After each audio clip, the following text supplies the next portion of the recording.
તળાજાની ગુફામાં ભૂત? ના ના ના ના ના, ઓ માય ગોડ. મહાદેવ મિત્રો, હું છું પાયલ ને હું રહું છું ભાવનગરીમાં ને આપણે જવાનું છે તળાજામાં, અને ઈ પણ આપણા સ્પેશિયલ વાહનમાં. અને આ છે આપણું સ્પેશિયલ વાહન. આની કમ્પેરિઝનમાં કોઈ ન આવે, પણ આ ગાડું આવી ગયું.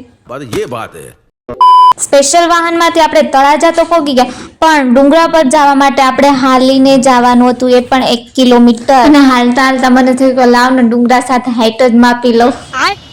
થાકેલા પાકેલા આપણે પહોંચી ગયા ડુંગરા પર, અને દાદાએ આપણું તિલકથી સ્વાગત કરી દીધું. પછી તો આપણે સટાસટ ડુંગરો ચડવા માંડ્યા. અહીંનો નજારો,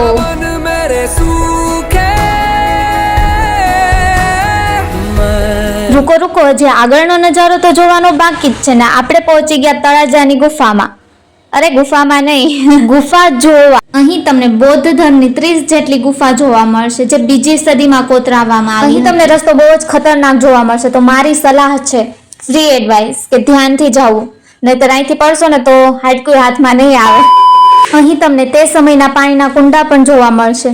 લે દયું તો શોર્ટકટ ડુંગરો ચડવા મળી. પછી તો હું શોર્ટકટ ડુંગરો ચડવા મળી, પણ અડધે પોગી તો એમ થયું કે ચાલ નીચે ઉતરી જાવ, નહીં ચડે. બટ मेरी डिक्शनरी में इम्पॉसिबल नाम का शब्द ही नहीं है. कहां से खरीदी ऐसी बकवास डिक्शनरी?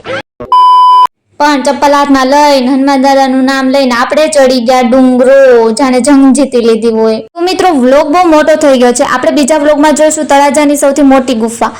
અને આ મારો પહેલો વ્લોગ હતો, તો તમારો ખૂબ ખૂબ ખૂબ ખૂબ ખૂબ વધારે પ્રેમ આપજો અને ફોલો પણ કરી દેજો. મહાદેવ મિત્રો, મળીએ નેક્સ્ટ વ્લોગમાં.